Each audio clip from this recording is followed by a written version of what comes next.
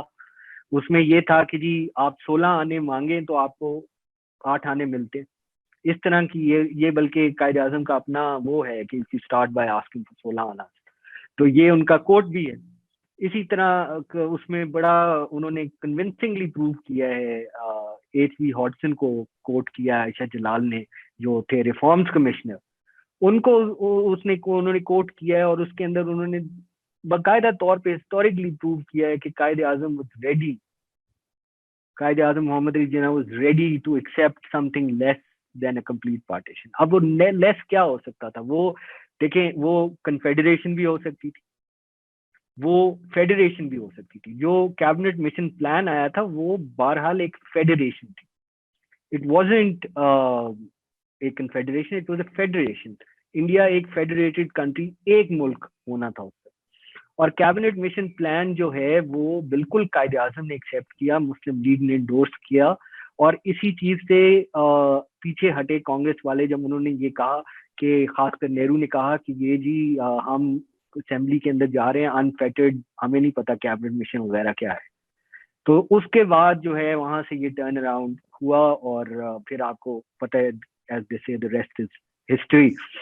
اب جہاں تک آپ نے کتابوں کا حوالہ اٹھایا ہے, آپ ڈاکٹر اشتیاق صاحب کی تو مطلب ہے جو کتاب ہے وہ میں نے پڑھی ہے, نہایت بائسڈ اور میلافائڈ کتاب لکھی ہے انہوں نے, اور میں بالکل وداؤٹ اینی پرسنل فیلنگس کے یہ میں کہہ رہا ہوں, ان کی کتاب کے اندر بہت سارے مسائل ہیں جو اور بہت ساری غلطیاں, اور بہت سارے انہوں نے جان کے بھی لگتا ہے جھوٹ بولا ہے, اور کئی جگہوں پہ ان کو شاید پتہ نہیں تھا.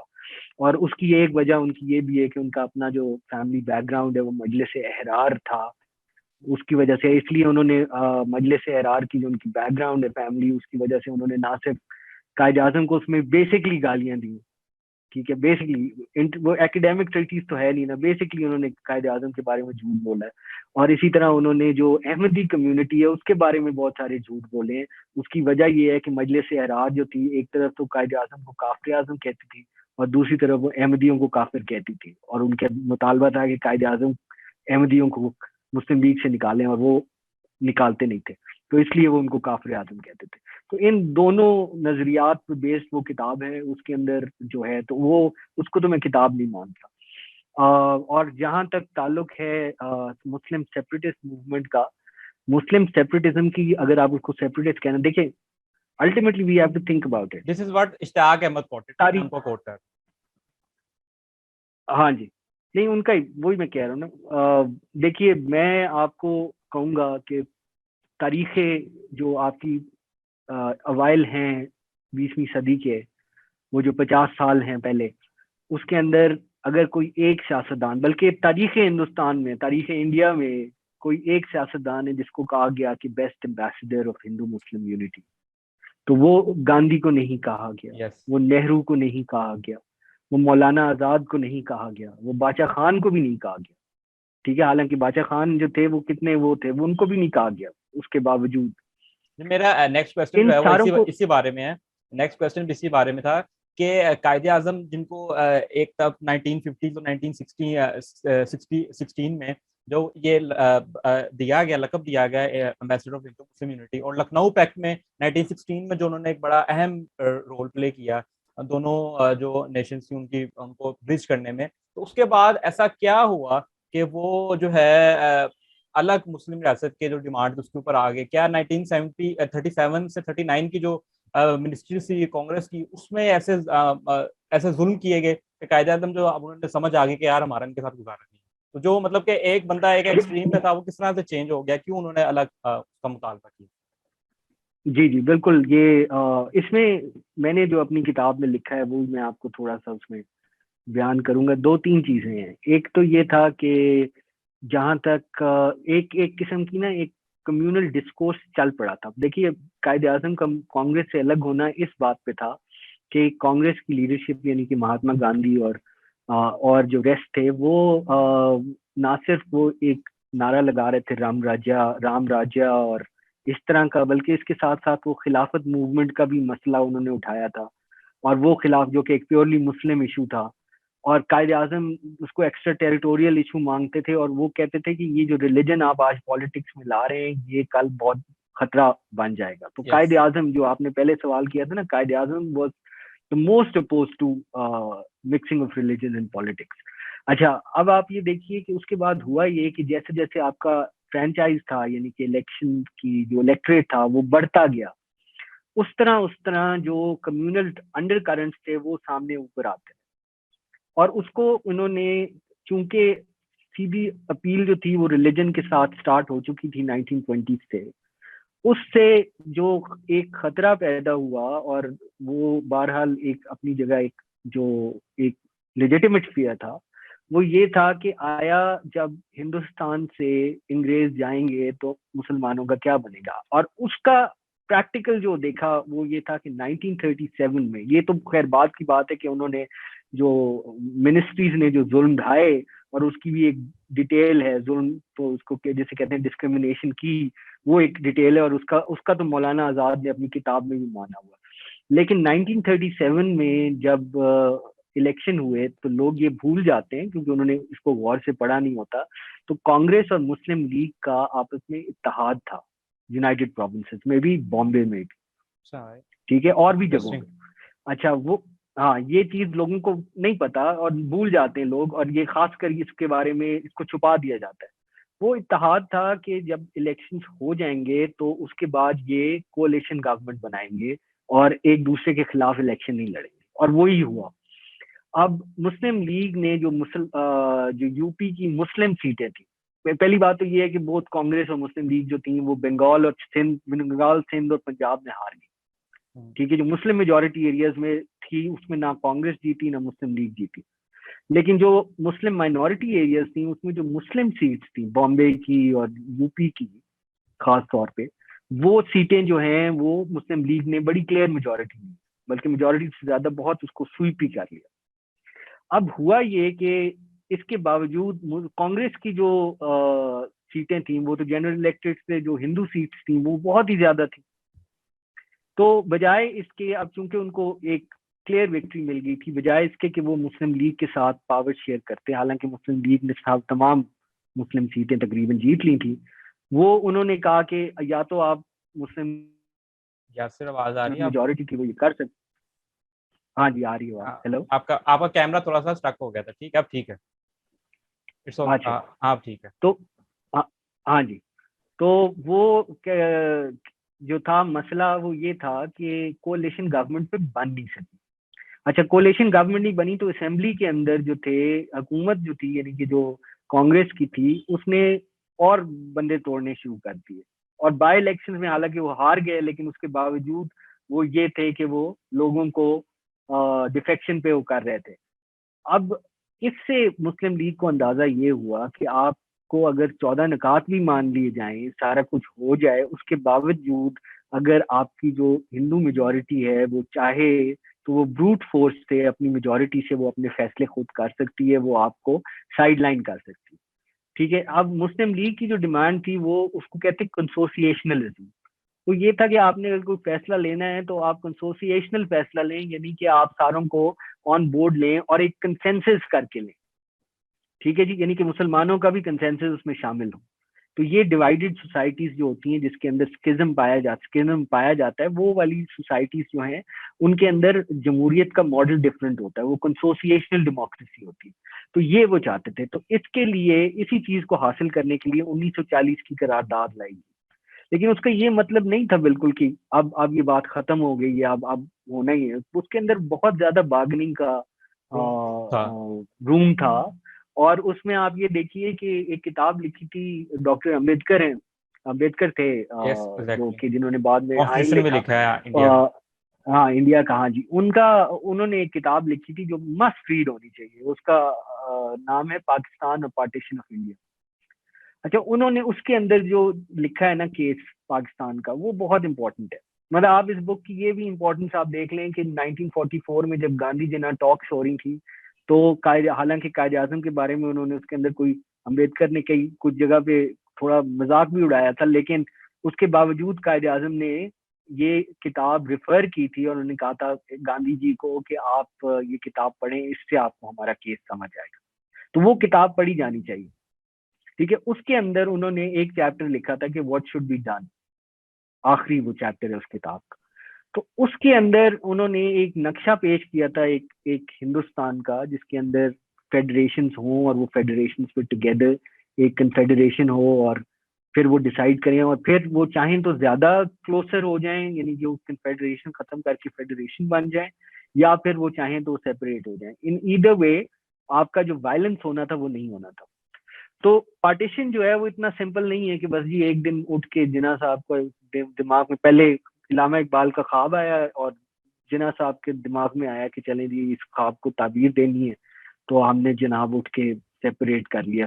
یہ اس میں بہرحال partition of India is the result of two political representative political parties not agreeing to a united constitution. Yes. اور وہ اگر کیبنٹ مشن پلان ایکسیپٹ کر لیا جاتا تو پاکستان اور انڈیا دونوں ایک ملک ہوتے, اور پاکستان انڈیا کے اندر it was Nehru who rejected it, not Qaid Azam. جی Nehru rejected it, also Gandhi by the way. وہ بھول جاتے ہیں لوگ, لیکن Gandhi was behind it, he said کہ نہیں. اور اس میں ایک اور میں آپ کو اس میں لیکن اس کا کاؤنٹر جواب لوگ اکثر یہ دے دیتے ہیں نا کہ جی گاندھی نے تو قائد اعظم کو پریمیئر شپ بھی آفر کی تھی کہ آپ یونائٹڈ انڈیا کی پریمیئر شپ لے لیں, لیکن قائد اعظم نے وہ بھی اس کو ریجیکٹ کر دیا, اور یہ بھی کہا تھا کہ آپ مسلم میجورٹی جو ہے وہ بھی کیبنٹ کے اندر لے کے آئے اپنی, لیکن قائد اعظم نے اس کو ریجیکٹ کیا تھا اور کہا تھا کہ یہ ایک ٹریپ ہے. ہاں, تو وہ دیکھیں نا ان کے مطابق, قائد اعظم کے مطابق یہ ایک ٹریپ ہی تھا کہ جب میجورٹی کانگریس کی ہے تو وہ کس طرح وزیر اعظم بن جائیں.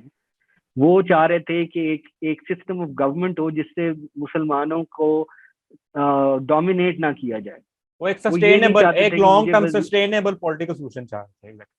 ہاں, وہ یہ نہیں چاہتے تھے کہ وزیر اعظم بنے اور اگلے دن ان کو جو ہے اگلے ان کے بعد جو بھی وزیر اعظم بنے وہ پھر وہ ساری چیزوں کو کر دے. تو قائد اعظم تو دیکھیں اس میں جواہر لال نہرو نے, جو کہ قائد اعظم کے بہت بڑے ناقد ہیں, آپ کو پتہ ہی ہے, ان کی جو کتاب ہے I think discovery of India ہی ہے, جس میں انہوں نے لکھا ہے کہ Mr Jinnah was completely without the lure of office. تو یہ جو لیور آف آفس ہے, یعنی کہ جو تھا, جناح صاحب کو کبھی اس چیز سے کوئی اٹریکشن نہیں تھی کہ ان کو یہ, انہوں نے کئی دفعہ تو گورنرشپ ریجیکٹ کی, کئی دفعہ انہوں نے ہائی کورٹ کا جج بننے سے انکار کیا. تو یہ چیزیں جو ہیں وہ ان کے کئی دفعہ انہوں نے سر کا ٹائٹل ان کو آفر ہوا تھا, انہوں نے ریجیکٹ کر دیا, بڑی اس طرح حقارت سے ریجیکٹ کیا. تو کہنے کا مقصد یہ کہ لیور آف آفس کی وجہ سے ان کا تو پرنسپل اسٹینس تھا, اور وہ پرنسپل اسٹینس یہ تھا کہ آپ ایسا آئین بنائیں جس میں تمام لوگ جو ہیں وہ برابری کی ان کی سیف. یاسر, اگلے سیکشن سے بڑھنے سے پہلے نا ایک چھوٹی سی چیز ہے جو کہ ڈسکس کرنا بہت ضروری ہے, وہ ہے ٹو نیشن تھیوری. کرٹکس جو ہیں ٹو نیشن تھیوری کے, وہ یہ کہتے ہیں کہ جس طرح آپ نے بھی ابھی ذکر کیا کہ جس طرح سے یونٹی دکھائی جاتی ہے یا پورٹرے کی جاتی ہے ہندو مسلم یونٹی, اس طرح سے تھی نہیں, کمیونل وائلنس بہت زیادہ بڑھ چکا تھا.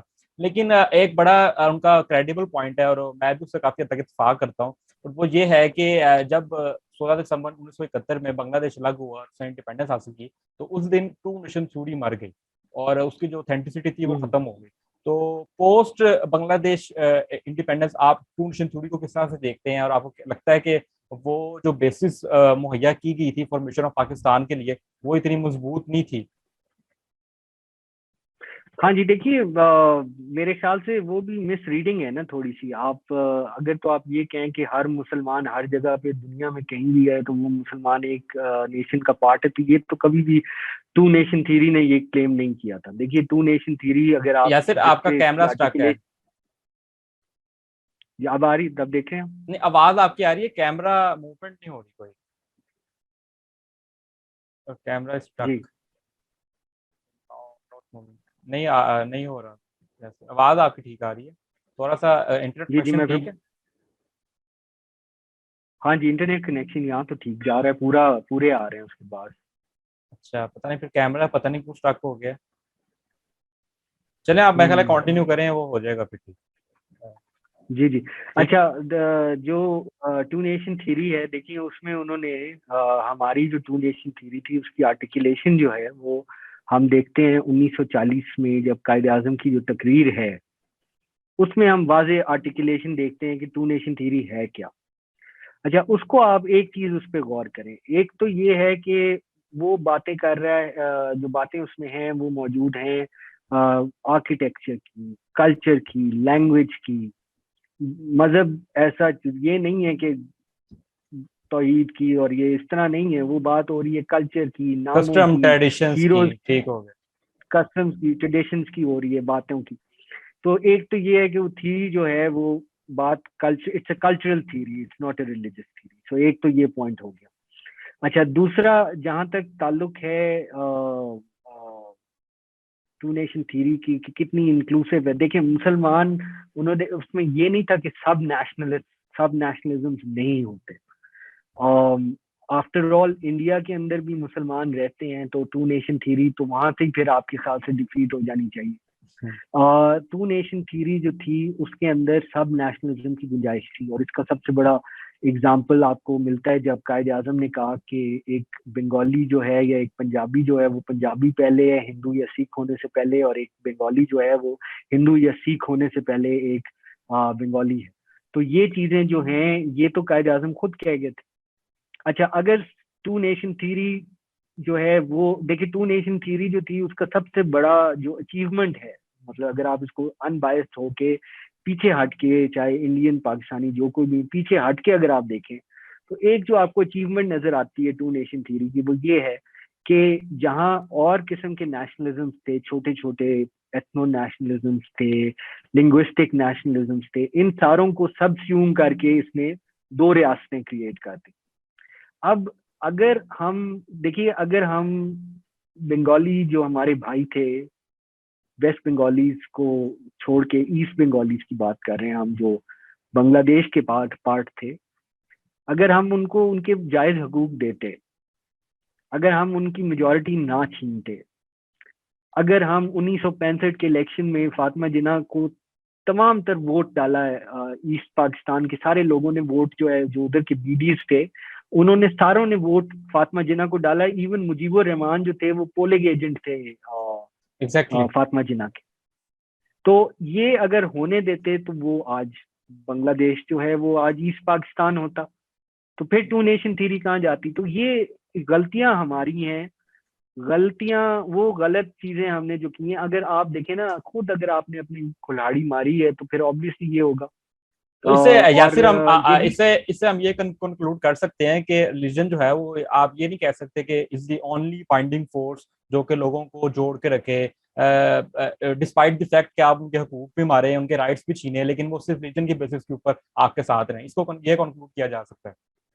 ہاں جی, یہ کوئی بھی ایسی چیز نہیں ہے, کوئی بھی ایسی ڈسٹنگوشنگ جو چیز کیریکٹر ہوتا ہے, چاہے وہ ریلیجن ہو, چاہے وہ لینگویج ہو, چاہے وہ ایتھنیسٹی ہو, ریس ہو, اگر آپ ان میں سے کسی ایک گروپ کا حق ماریں گے تو وہ سیپریٹ ہوں گے. ٹھیک ہے, آپ یہ دیکھیے کہ یونائٹیڈ اسٹیٹس آف امریکہ جو تھا وہ تھے بھی وہ اینگلو سیکسن, تھے بھی وہ انگریز, لینگویج بھی وہ وہی بولتے تھے, مذہب بھی ان کا وہی تھا, لیکن وہ انگلستان سے علیحدہ ہو گئے اس وجہ سے کہ ان کے جو تھے ان کو ٹیکسیشن ہو رہی تھی.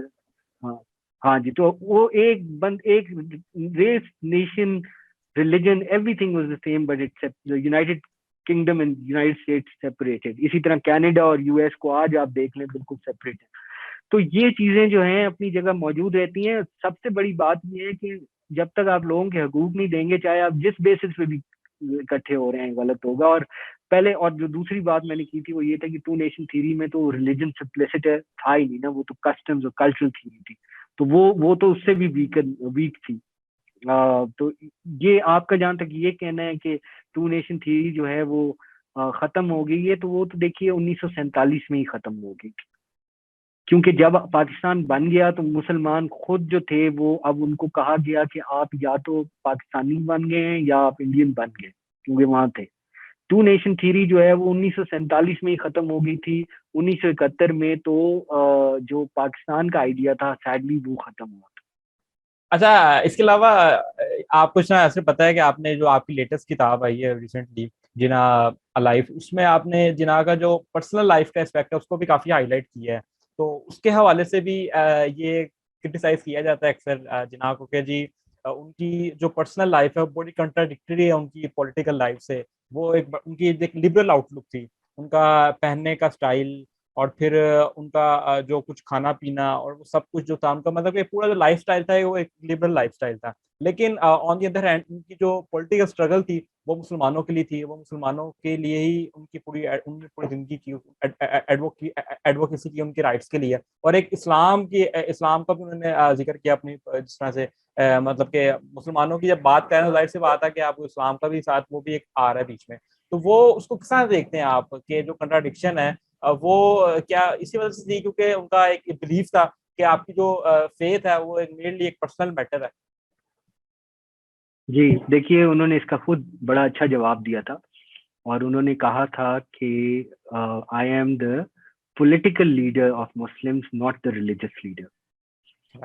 اور یہ ڈسٹنکشن انہوں نے بڑی کلیئر پولیٹیکل اور ریلیجس کے درمیان کی ہے. دیکھیے, ایک شخصیت جس سے وہ بہت, حالانکہ وہ شخصیت جو تھی ان سے ایج میں شاید 3-4 سال چھوٹی تھی, لیکن ایک شخصیت جس سے وہ بہت زیادہ امپریس تھے وہ کمال اتاتورک, وہ انہی کے کنٹمپرری ہیں. اچھا, کمال اتاتورک کا جو سارا کا سارا تھا اسٹرگل تھی وہ یہ تھی کہ جو اناتولیا کے مسلمان ہیں, یعنی کہ جن کو ترک کہا جاتا تھا لیکن تھے وہ اناتولیا کے مسلمان, کیونکہ اگر آپ ٹریٹی آف لوزین دیکھیں تو اس میں یہی ڈیفینیشن تھی کہ جو مسلمان ہیں وہ ترک ہیں. تو ان کی ماڈرنٹی کے لیے, ان کی پروگریس کے لیے اتاتورک نے کیا. اچھا, جناح صاحب بھی جو ہے 1930s میں انہوں نے جب لنڈن میں مقیم تھے ایگزائل ہو کے یہاں سے, تو انہوں نے وہاں یہ گرے ولف جو کتاب ہے, بڑی شورا آفاق کتاب تھی ایچ سی آرمسٹرانگ کی, اور یہ گرے ولف جو تھی یہ کمال اتاتورک کی زندگی پہ تھی. تو اس کا مطالعہ کیا تو ان کو اس میں یہ نظر آیا کہ یہ جو ہے اصل مسئلہ, کیونکہ انہوں نے بہت عرصہ مسلمانوں کے لیے یہ کہا تھا, تو وہ چاہتے تھے کہ اس سے ایک نئی اسپرٹ انفیوز کی جائے جس میں یہ ماڈرنٹی ہو, پروگریسو ویلیوز ہوں, عورتوں کے حقوق آگے ہوں. اور یہ آپ سارا کچھ دیکھیں کہ مسلم لیگ میں تھا. ایک جگہ پہ وہ تقریر کرتے ہوئے کہتے ہیں کہ I freed you from mullahs and reactionaries. ٹھیک ہے جی, یہ الفاظ ہیں قائد اعظم کے. ایک جگہ اور انہوں نے یہ کہا کہ I wish I was کمال اتاتورک. ٹھیک ہے جی, ایک جگہ پہ انہوں نے کہا کہ کمال اتاتورک جو ہے وہ ہمارے لیے اگزامپل ہے, مصطفیٰ کمال اتاتورک جو. تو یہ ساری تقاریر کا پارٹ ہیں. تو قائد اعظم جو تھے وہ ان کا آبجیکٹو جو تھا وہ مسلمانوں کے لیے پولیٹیکل اور اکنامک رائٹس لینا تھا, اور جو ان کا پاکستان کا آئیڈیا بھی تھا وہ تو خیر پہلے تو سوال یہ ہے کہ وہ پاکستان باہر ہونا تھا ہندوستان سے یا اندر ہونا تھا, یہ تو ہم نے ڈیٹیل میں ڈسکشن کر لی. لیکن پاکستان اٹ سیلف کو جو دیکھتے تھے وہ ایک ساؤتھ ایشین ٹرکی کے طور پہ انویسج کرتے تھے کہ جیسے ساؤتھ ٹرکی ہے اسی طرح کی ریپبلک وہ چاہتے تھے, اور اینگلسائز اس میں obviously as opposed to French. اچھا, اور دوسری چیز یہ ہے کہ ان کا جو پرسنل لائف اسٹائل تھا اس کے اندر جہاں تک ان کے جو تھی اینگلسائز لائف اسٹائل تھا, ان کی ڈائٹری ہیبٹس تھی, تو یہ ساری چیزیں تو کویشچنیبل ہیں نا ان ٹرمز آف کہ یہ اسلام کہتا کیا ہے. یہ ایک بڑی اچھی کتاب ہے, ایک بڑے اچھے ہارورڈ کے اسکالر تھے, ان کا نام تھا شہاب احمد, بڑے ینگ ایج میں وہ فوت ہو گئے. انہوں نے ایک کتاب لکھی ہے واٹ از اسلام, اور اس کے اندر انہوں نے ایکسپلین کیا ہے کہ مسلمانوں کی جو تہذیب اور تمدن ہے وہ سارا کا سارا اس میں ہوتا ہے. مثلاً انہوں نے بات کی ہے کہ مسلمانوں نے, ابھی آئی نو دس از اے سینسٹیو ایشو, لیکن مسلمانوں نے کتنی قسموں کی شراب جو تھی وہ انوینٹ کی تھی. ٹھیک ہے, تو یہ چیزیں جو ہیں یہ کہہ دینا کہ یہ اس سے بندہ غلط مسلمان ہو جاتا ہے, یہ اس سے صحیح مسلمان ویسے بھی یہ فقی آئی تھنک فقی ایشوز ہیں, اور اس میں جو امام ابو حنیفہ کا ان کی ٹیچنگ ہے وہ تو یہ تک کہتی ہیں کہ اگر آپ اپنی سینسز کے اندر ہیں تو کوئی مسئلہ نہیں ہے اتنی کوانٹٹی میں شراب پینے کا. تو یہ ایک فقی ایشو ہے, تو اس میں اس کی بیسس کے اوپر جج کرنا آئی تھنک ٹھیک بھی نہیں. پریسائسلی یہی ہے بات. اچھا, دیکھیں وہ خاتون تھی نا, ان کا مجھے جو ہیں انہوں نے ایک کتاب لکھی تھی, ایک خاتون ہے جاننے والی بھی ہیں, پتہ نہیں ان کو نام میرے ذہن سے سلپ ہو رہا ہے اس وقت. انہوں نے اس میں لکھا تھا, انہوں نے کہا تھا کہ یہ جناح صاحب کے بارے میں آئیڈیا انڈین سمر انہوں نے لکھی, ایلکس وان ٹنزلمن, انہوں نے کتاب لکھی تھی انڈین سمر. اس کے اندر وہ لکھتی ہیں کہ جناح کے بارے میں لوگوں کا آئیڈیا یہ تھا, وہ ان کے اپنے آئیڈیا تھا کہ مسلمان غلط مسلمان, کیونکہ ان کا اپنا آئیڈیا تھا اسلام کے بارے میں. جو اسلام کا جناح کا آئیڈیا ہے وہ ہو سکتا ہے یہ نہ ہو سکتا ہے وہ اگنوسٹک ہو سکتا ہے وہ مسلمان ہو سکتا ہے, لیکن ان کے حقوق کی جو تحفظ تھا مسلمان قوم کا, وہ ان کا اولین جو تھا. ہاں جی. اچھا, ایسے اس کے علاوہ جناح سے تھوڑا کافی جو مس تھی وہ کافی حد تک آپ نے جو ہے اس کو کلیئر آؤٹ کر دیا ہے. اس کے علاوہ ایک اور ایشو جس میں آپ نے احرار کی بات کی, تو میں آپ سے جاننا چاہوں گا کہ فریڈم جتنی بھی اسٹرگل رہی ہے پاکستان کی اور انڈیا کی, اس میں جو ریلیجیس پارٹیز ہیں, جمعیت علماء اسلام ہے, جماعت الاحرار ہے, اس کے علاوہ اسلامک اسکالر ہیں جنہوں نے پارٹیشن کے بعد جو ہے وہ پاکستان میں مذہبی جماعتیں بھی بنائی, جس میں مولانا مودودی کا نام بہت سیر فہرست ہے. ان کی فریڈم موومنٹ میں ان کا کیا رول تھا, اور یہ ان کا ایشوز کیا تھے قائد اعظم کے ساتھ جو اتنا ان کو ڈس لائک کرتے تھے؟ اور میرا خیال ہے کچھ کوئی 2-3 ہی ہوں گے جنہوں نے قائد اعظم کو سپورٹ کیا اور پاکستان کا جو کاز ہے اس کو سپورٹ کیا, لیکن جو میجورٹی جو تھی انہوں نے اس کو اپوز کیا. تو ان کا کیا رول دیکھتے ہیں آپ فریڈم موومنٹ کے اندر؟ دیکھیے, جو تھے جو اسٹیبلشڈ جو پارٹیز تھیں, جمعیت علماء ہند, جو کہ بعد میں اس کا ایک فیکشن جمعیت علماء اسلام ایک تو بنا تھا عثمانی گروپ, اور پھر ایک جو بچ گیا تھا وہ اب آپ کے سامنے نہیں, وہ تو خیر جمعیت علماء ہند تھا ہی نا, لیکن پاکستان میں بھی جمعیت علماء ہند کی دو ایک مولانا سمیع الحق کی ہے اور ایک مولانا فضل الرحمان کے جو والد صاحب تھے. نہیں, جو دونوں فضل الرحمان اور سمیع الحق وہ بھی ایک ہوتی تھی, اس سے وہ یہ اب تیسری سمیع الحق کی تھی. تو اچھا, ایک جمعیت علماء ہند سے دو جمعیت علماء اسلام نکلی تھی. ایک جو شبیر احمد عثمانی تھی جنہوں نے پاکستان کو سپورٹ کیا تھا, اور ایک جو تھی وہ مفتی محمود کی تھی جو پاکستان کے خلاف تھے, لیکن انہوں نے بھی جمعیت علماء اسلام بنائی تھی. اور پھر اس جمعیت علماء اسلام میں باقی جمعیت علماء اسلام شامل ہوئی تھی, اور الٹیمیٹلی خیر یہ تو ایک لمبی ڈسکشن ہے, اور اس میں جمعیت علماء اسلام کی تاریخ پہ لکھا جانا چاہیے. بڑی انٹرسٹنگ پارٹی ہے اور اس کی بڑی انٹرسٹنگ سیاست ہے. دیکھیے, ان کا ویو بڑا کانسٹنٹلی رہا. مجلس احرار کا تو مسئلہ قائد اعظم کے ساتھ یہ تھا کہ قائد اعظم محمد علی جناح جو تھے وہ ان کو یہ بار بار پریس کرتے تھے کہ آپ احمدیہ جماعت کے جو لوگ ہیں ان کو مسلم لیگ سے باہر نکالیں. ٹھیک ہے جی, یہ اب سوال یہ پیدا ہوتا ہے, اور یہ اس کے پیچھے مجلس احرار کے پیچھے کانگریس کھڑی ہوئی تھی, یہ میں آپ کو کلیئر بتا سکتا ہوں. کانگریس جو ہے, یا تو کانگریس یہ چاہتی تھی کہ سیکٹیرین ایشوز اٹھا کے مسلمانوں کو ڈیوائڈ کیا جائے, ڈیوائڈ اینڈ رول, جس کو جو برٹش کو وہ اکیوز کرتے تھے, ہو سکتا ہے وہ یہ کرنا چاہ رہے ہوں. بہرحال مجلس احرار کا سب سے بڑا مسئلہ جو تھا, 2 سب سے بڑے مسئلے تھے. ایک سب سے بڑا مسئلہ ان کا احمدیوں کا تھا, کو احمدیوں کو غیر مسلم ڈکلیئر مسلم لیگ کے اندر, ہاں مسلم لیگ کے اندر. اور ان کو وہ یہ بھی کہتے تھے کہ ان کا یہ ڈیمانڈ جو کہ بعد میں 1974 میں پاکستان میں پوری ہوئی کہ احمدیوں کو غیر مسلم ڈکلیئر کیا جائے, وہ 1930 سے وہ ڈیمانڈ کر رہے تھے. وہ اس ٹائم سے یہ ڈیمانڈ کر رہے ہیں, یہ ڈیمانڈ کر رہے تھے بالکل. اور ان کے لیڈر تھے عطا اللہ شاہ بخاری, وہ کر رہے تھے, اور ان کے ساتھ یہی اشتیاق صاحب کے والد صاحب بھی تھے. اچھا, اور دوسری طرف جو ان کا بڑا مسئلہ تھا مجلس احرار کا, وہ یہ تھا کہ انہوں نے مد صحابہ موومنٹ چلائی تھی لکھنؤ میں شیعوں کے خلاف, اور قائد اعظم تھے شیعہ. بالکل. تو ان 2 باتوں کی وجہ سے انہوں نے پھر یہ نعرہ لگایا تھا کہ قائد اعظم ہے کہ کافر اعظم ہے. یہ نعرہ جو تھا احرار نے دیا تھا. تو ان کا تو بڑا ڈیپ سیٹڈ سیکٹیرین بھی تھا, اور پھر یہ بیک تھے کانگریس کے.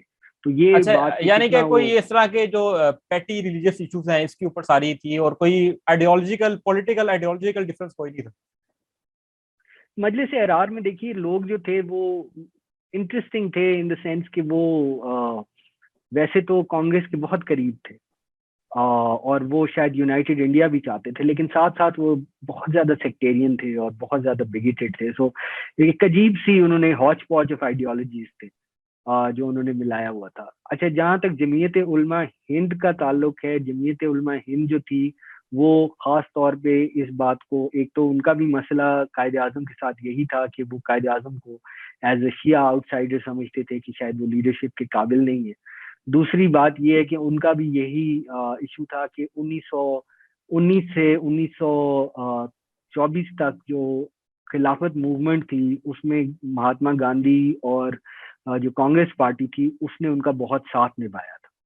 انڈیڈ جو 1924 میں یہ بنی ہے آ کے جمعیت علماء ہند, تو اس پہ Gandhi was one of the founding, وہ وہاں جو اسپیکرس تھے, یہ نہیں کہ وہ تھے اسپیکر, ان کو اور اکثر لیڈ کرتے تھے سارے ان کے جو اجتماعات ہوتے. تو جمعیت علماء ہند کے کئی جو تھے اجلاس جو تھے اس کی صدارت بھی کی ہے مہاتما گاندھی نے. تو ایک تو وہ اس لحاظ سے قریب تھے.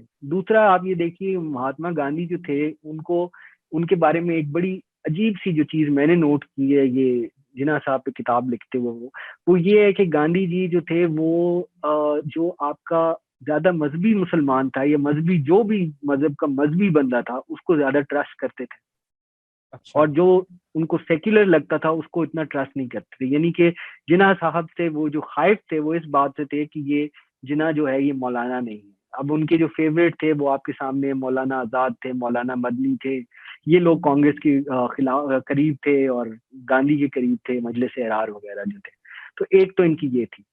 اچھا, پھر ان کے کچھ فقہی بھی تھے اس میں. ایک تو یہ دیکھیے انہوں نے ریاست مدینہ جو اب نعرہ لگتا ہے, یہ مدینہ کا جو مسئلہ مساک مدینہ کا جو سب سے پہلے نعرہ مارا گیا وہ مولانا مدنی نے اٹھایا. انہوں نے کہا کہ ہم مساک مدینہ ٹائپ ایک یہاں کریں گے چارٹر ہندوستان کے اندر, چارٹر ہندوؤں اور مسلمانوں کے درمیان. تو وہ اس لحاظ سے آ رہے تھے. تو ان کی جو اپوزیشن ہے, پھر مودودی صاحب کی جو اپوزیشن تھی, وہ مودودی صاحب کی اپوزیشن یہی تھی کہ جناح صاحب جو ہیں وہ خود بڑے ریلیجس ہیں اپیرنٹلی, جیسے کہ آپ نے پہلے کہا کہ ان کے لائف سٹائل کو سمجھا جاتا تھا کہ وہ کوئی خاص مسلمانوں والا لائف سٹائل نہیں ہے. تو مودودی کو اور مودودی صاحب کو اور جو باقی علماء حضرات تھے ان کو اس بات کا بہت خطرہ لاحق تھا کہ جو پاکستان بنے گا, اگر وہ بنے گا تو وہ ایک کمالسٹ ریاست ہوگی, یعنی کہ ٹرکی کی طرح ہوگی, اور جو درست قائد اعظم کا سیکولر اسٹیٹ ہوگی اور اتاتورک کے ماڈل پہ جو ہے وہ بنائیں گے. تو یہ چیز جو ہے کافی حد تک درست بھی تھی. اسی وجہ سے وہ, اور یہ ایک آپ اگر زیادہ بڑے کانٹیکس میں دیکھیں تو یہ لڑائی جو تھی یہ سر سید احمد خان کے زمانے سے ہی اسٹارٹ ہو گئی تھی. سر سید احمد خان جو ہیں وہ علی گڑھ کے ماڈرنسٹ مسلم اسکول کے فاؤنڈر تھے, اور جو ماڈرنسٹ تھے وہ سارے کے سارے علی گڑھ کے جو تھے وہ سارے کے سارے مسلم لیگ کے ساتھ تھے. سر سید کے جو کنٹمپریریز تھے انہوں نے بھی بہت اپوز کیا ان کو, سر سید کو زمانے میں, اور خاص کر علماء حضرات جو ہیں, اور انہی علماء حضرات جو قائد اعظم کے خلاف سر سید احمد خان کے خلاف تھے, وہی پھر آپ کے سامنے ان کے ہی جو فالوورز تھے, انہی کے جو وہ لوگ جو تھے وہ جناح صاحب کے خلاف. تو یہ ایک with in the Muslim community یہ ایک لڑائی تھی بٹوین ماڈرنسٹ اینڈ آرتھوڈاکس. تو ماڈرنسٹ جو تھے وہ مسلم لیگ کے ساتھ تھے, اور آرتھوڈاکس جو تھے وہ مسلم لیگ کے بائی اینڈ لارج خلاف تھے. اچھا یاسر, اس کے علاوہ ایک بہت اہم ایشو ہے جس پہ آپ اکثر بات بھی کرتے ہیں, میں آپ کو دیکھتا ہوں, فالو کرتا ہوں, جو رائزنگ ریلیجیس ایکسٹریمزم ہے پاکستان میں, اور اسپیشلی احمدیہ کمیونٹی کے خلاف ہے, پھر شیعہ کمیونٹی کے خلاف ہے, پھر ڈفرینٹ ایتھنیسٹیز میں ہزارہ ہے ان کے خلاف ہے. اس کی روٹس کو اگر ہم نیویگیٹ کریں تو آپ کو کیا لگتا ہے کہ پاکستان کی جو فریڈم اسٹرگل ہے وہاں تک جاتی ہے, یا ضیاء کے دور تک جاتی ہے, یا اس سے پہلے شروع ہو گئی تھی؟ یہ مسئلہ اصل میں کب شروع ہوا؟ دیکھیے یہ مسئلہ جو ہے نا, اس کی روٹس پاکستان کی فریڈم اسٹرگل سے نہیں ہے, لیکن اس کا روٹس جو ہیں وہ پاکستان بننے سے بہت پہلے کی. یہ روٹس جو ہیں آپ کو 19ویں صدی کے جو آخر کے زمانے ہیں, 20-30 سال جو ہیں اس میں مل جاتی. اور پھر جو احمدیوں کا جو مسئلہ تھا وہ تو تبھی سے سٹارٹ ہوا جب جو تھا ان کے جو فاؤنڈر تھے ان کے ہی ٹائم سے یہ سٹارٹ ہو گیا کہ ان کے خلاف فتوے لگنے شروع ہو گئے. اور پھر تو یہ بحث جو تھی یہ چل پڑی تھی. شیعہ اور سنی کی بحث جو تھی وہ آپ نے دیکھا کہ میں نے ابھی بات کی تھی, لکھنؤ میں بہت زیادہ مسئلہ تھا. اسی طرح وہ بحث تھی. پاکستان کے اندر اس کے جو ٹرینڈز تھے وہ اسی طرف سے چلے آ رہے تھے. تو یہ کوئی, میں یہ نہیں کہوں گا پاکستان لیکن ایمپلیفائی ہو گیا بہت زیادہ. انٹینسٹی بہت زیادہ بڑھ گئی بات، اسپیشلی پوسٹ جی 80 ایریا میں تو بہت زیادہ بڑھ گئی. ہاں جی نہیں ایمپلیفائی، میں آپ کو میرا جو ویو ہے ایمپلیفائی ہونے کی وجہ یہ تھی کہ 1973 کا جو آئین تھا، اور لوگوں کو یہ نہیں زیادہ پتا کہ 1956 اور 1962 کے آئین میں کوئی اسٹیٹ ریلیجن نہیں تھا. اچھا 1973 کے آئین میں اسٹیٹ ریلیجن ڈالا گیا، اور یہ بھی مودودی صاحب کے کہنے پہ ڈالا گیا. ذوالفقار علی بھٹو آپ جیسے کہ جانتے ہیں کہ خود جو تھے وہ کوئی مذہبی انسان نہیں تھے اور نہ وہ کوئی بگیٹ تھے، لیکن انہوں نے چونکہ مودودی سے بھی منوانا تھا یہ آئین، تو انہوں نے مودودی صاحب اور ان سارے علماء حضرات کو خوش کرنے کے لیے، جس میں مفتی محمود تھے، نورانی کوروش تھے کشمیری وغیرہ سارے. ہاں جی، ان کو کرنے کی، ان کو ایمیلیریٹ اور ان کی سپورٹ حاصل کرنے کے لیے انہوں نے اسٹیٹ ریلیجن ڈالا تھا پاکستان کے آئین کے لیے. ایک تو یہ بات ہو گئی. دوسرا، وہاں سے کہانی پھر ختم نہیں ہوئی. اب جب آپ نے اسٹیٹ ریلیجن ڈال دیا تو پھر اگلا کوشچن بھی آ گیا. اچھا وزیر اعظم کا، پہلے تو صدر کا آفس جو تھا انہوں نے کہا چلیں اسلامی جمہوریہ، اس لیے صدر کا آفس جو ہے وہ مسلمان کے پاس ہوگا، لیکن وزیر اعظم جو ہے وہ کوئی بھی بن سکتا چاہے وہ غیر مسلم ہو. 1973 میں یہ بھی ختم کر دیا گیا. وزیر اعظم کا عہدہ جو تھا وہ مسلمانوں کے لیے رکھ لیا گیا.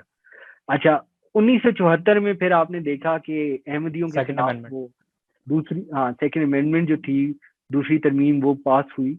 اور سیکنڈ امینڈمنٹ جو ہے وہ اس کے اندر سوال پھر وہی اٹھا کہ احمدی جو تھے وہ مسلمان کون ہے اور احمدی جو ہیں وہ غیر مسلم ہے.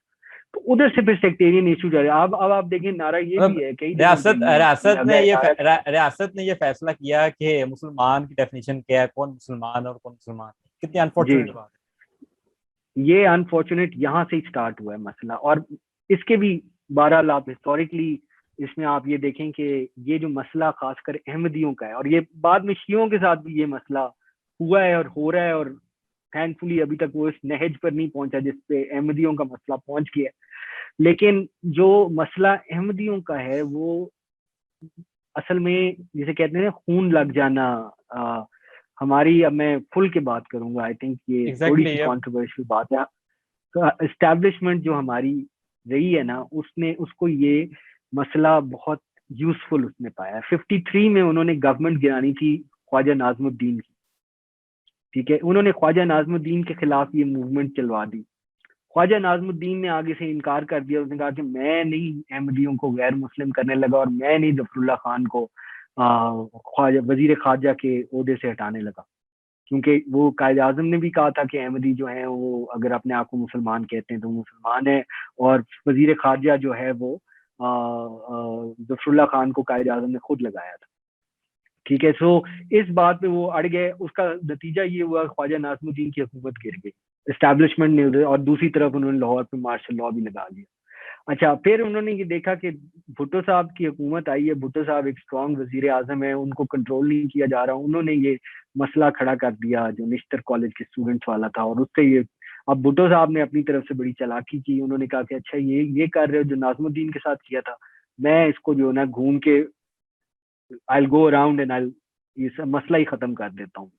لیکن ان کی بھی بڑی بھول تھی، کیونکہ وہ 77 میں ان کو پھر وہی مسئلہ دیکھنا پڑا.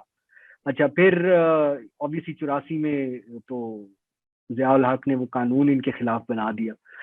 لیکن اب یہ مسئلہ اس طرح کا ہے کہ جو شیعہ حضرات بھی ہیں ان کو بھی انفارچونیٹلی آپ نے دیکھا ہے کہ لوگوں کا یہ نعرہ لگتا ہے، کئی جگہوں پہ یہ لگا ہے کہ ان کو بھی غیر مسلم آئینی طور پہ ڈکلیئر کیا جائے. پبلک ریلیز میں ہوتا ہے، سپاہ صحابہ کی ریلیز میں ہوتا ہے، اے ایس ڈبلیو جے کی ریلیز سے، اورنگزیب فروقی ان کی ریلیز میں پبلکلی سب کے سامنے نعرے لگتے ہیں. بالکل بالکل. اور یہ جو ہے مسئلہ بہرحال اس کو اگر آپ نے ریزالو کرنا ہے تو چلیں، پہلی بات تو یہ ہے کہ آئین جو ہے وہ سیکولر ہونا چاہیے.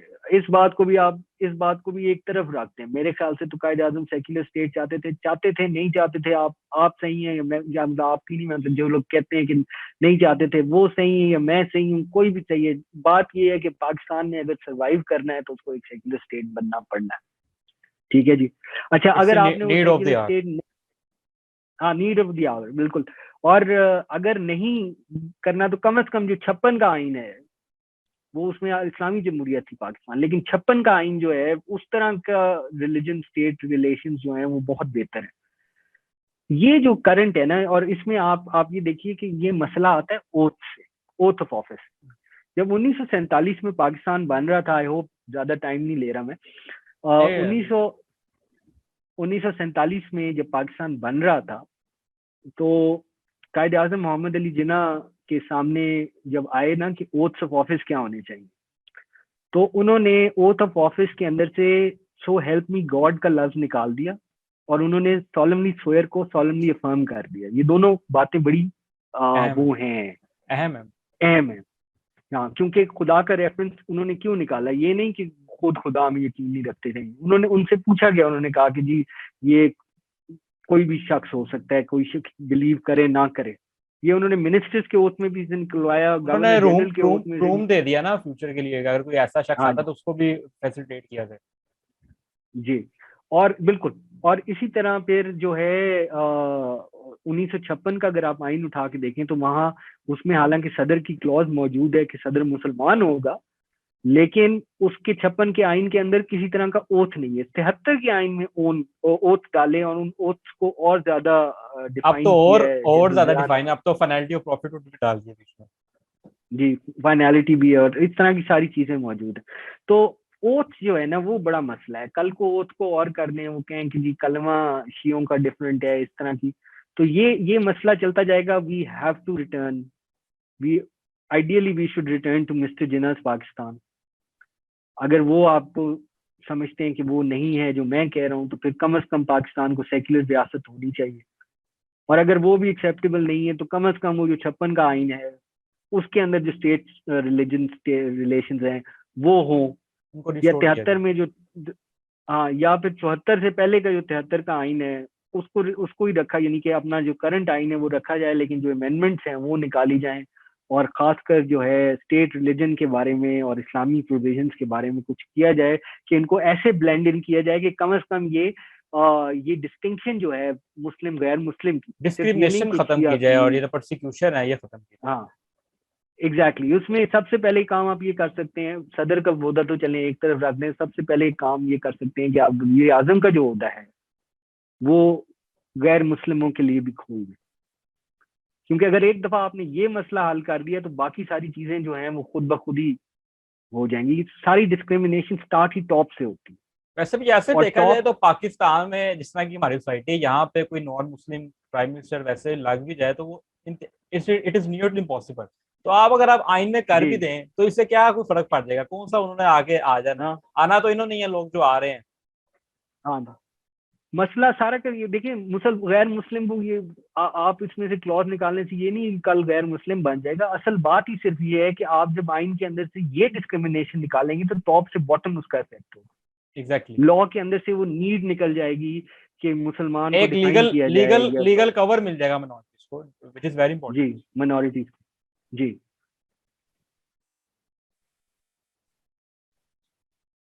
اچھا یاسر، اس کے بعد تھوڑی جو کرنٹ اسٹیٹس ہے پاکستان کا اس کے اوپر میں آنا چاہوں گا، اور اس کو میں آپ کو کہوں گا کہ قائد اعظم کا جو ویژن تھا، جو کہ آپ نے بتایا ایک سیکولر اسٹیٹ تھا، وہ اب پاکستان کی جو کرنٹ کنڈیشن ہے وہ تو بالکل سے آپ کہہ لیں گے کانٹراڈکٹری ہے. تو کیا فیوچر ہوپس آپ دیکھ رہے ہیں، اور وے فارورڈ پاکستان کی کیا دیکھ رہے ہیں؟ کوئی آپ کو آپٹیمسٹ ہیں یا نہیں ہے؟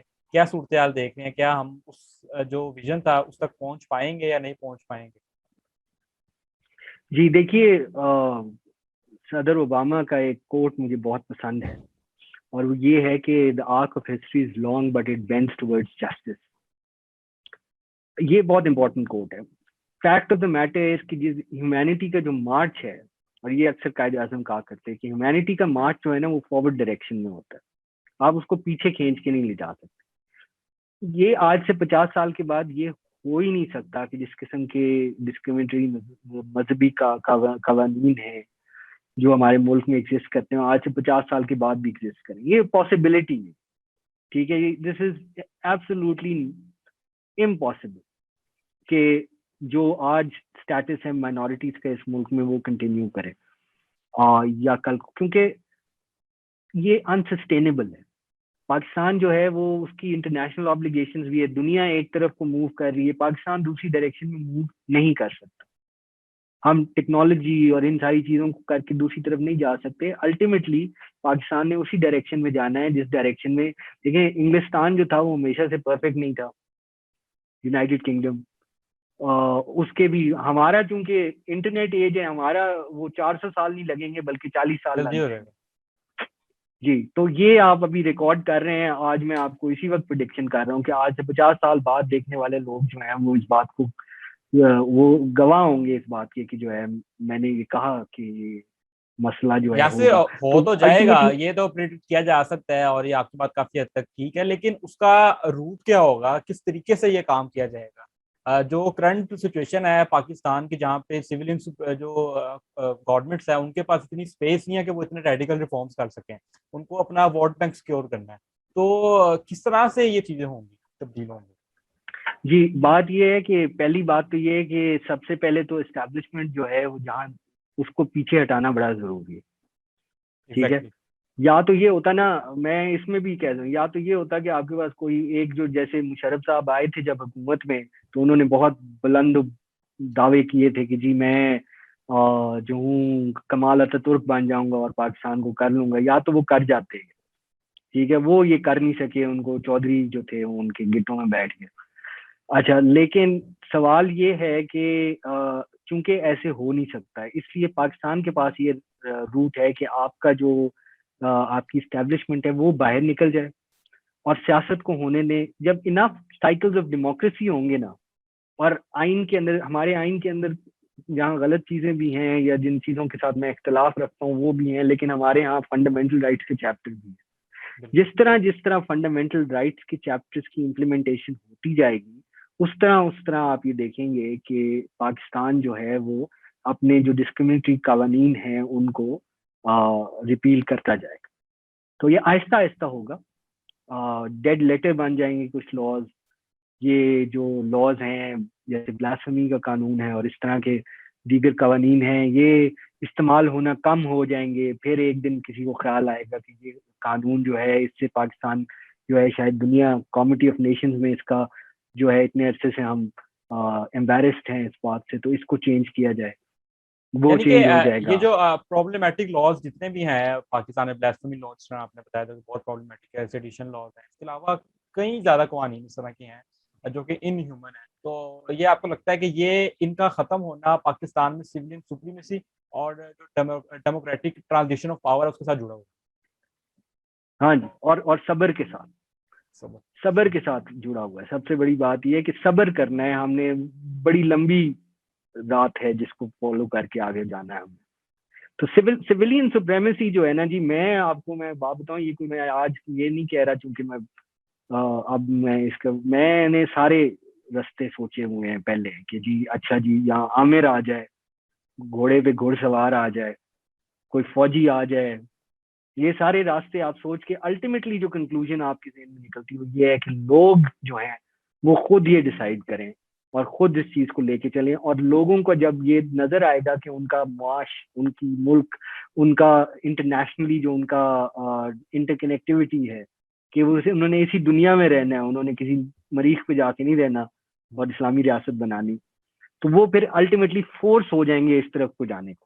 اور وہ پھر جو ہے یہ آپ کی جو پولیٹیکل پارٹیز ہیں وہ اپنا ایجنڈا چینج کریں گی, وہ اس ایجنڈا سے ہٹ جائیں گی کہ جو انہوں نے آج اسلام کا بے دریغ استعمال ہم دیکھ رہے ہیں, جیسے اسلامی ٹچ کہہ رہے ہیں آج کل, وہ جو ہے اس طرح کا جو مسئلے ہیں یہ آپ دیکھیں گے کہ کم ہوتے جائیں گے. اسلامی ٹچ جو ہے وہ آج سے شاید 20 سال کے بعد کام نہ کرے جس طرح آج کام کر رہے ہیں. ٹھیک ہو گیا یاسر, تھینک یو سو مچ آپ کے ٹائم کے لیے. آئی تھنک کافی زیادہ چیزیں تھیں جو ہم نے کور کر لی ہیں, اور ٹائم ظاہر سی بات ہے اس طرح کی چیزیں ہیں جس میں آپ 2 دن بولتے رہیں تو کم ہے ٹائم, لیکن آئی تھنک کافی کمپریہنسولی کور ہو گئی چیزیں. اور ویورز کے لیے یہ جتنی بھی اسپیشلی جناح کے, محمد علی جناح کے حوالے سے, قائد اعظم کے حوالے سے جتنی بھی مکس تھی وہ ایڈریس ہوئی ہیں, اور وہ جو کرٹیسزم انفارچونیٹلی کیا جاتا تھا وہ شاید کم دیکھنے کو ملے. تو تھینک یو سو مچ آپ کے ٹائم کے لیے. شکریہ بہت بہت, تھینک یو سو مچ. اللہ حافظ. اللہ حافظ.